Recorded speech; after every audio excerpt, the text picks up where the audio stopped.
नमस्कार आप सभी को। उम्मीद है कि आप सभी अच्छे होंगे। मैं आज चुनाव पर्व के मुद्दे पर कुछ बातें करने आई हूँ। उम्मीद है कि आप लोगों को ये पसंद होगा। अभी हमारे देश में चुनाव का पर्व चल रहा है।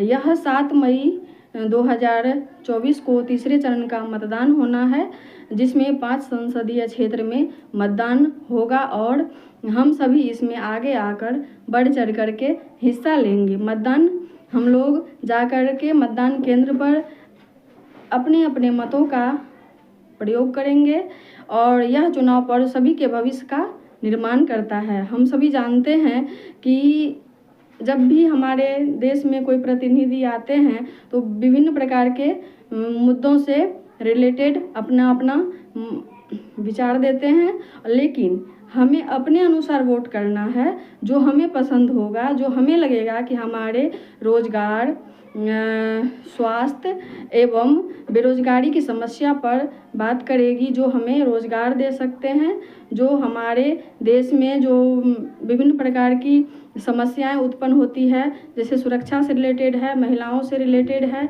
या पुरुष जो स्वावलंबी होना चाहते हैं उसको जैसे विभिन्न प्रकार के रोजगार, जो ज़रूरी नहीं है कि सरकारी ही नौकरी में दे सरकार, जो रोजगार भी उपलब्ध कराए, ऐसे प्रतिनिधि को हम लोग चुनने का कोशिश करेंगे। एक बार फिर से मैं यह कहना चाहती हूँ कि हम सभी को आगे आकर बढ़ चढ़ करके इस चुनाव पर्व में हिस्सा लेना चाहिए और अपने मतों का सही प्रयोग करना चाहिए, जिससे हमारे देश का स्थान सर्वोपरि हो और हमें हर चीज़ का सुविधा उपलब्ध हो जो हमें चाहिए। धन्यवाद।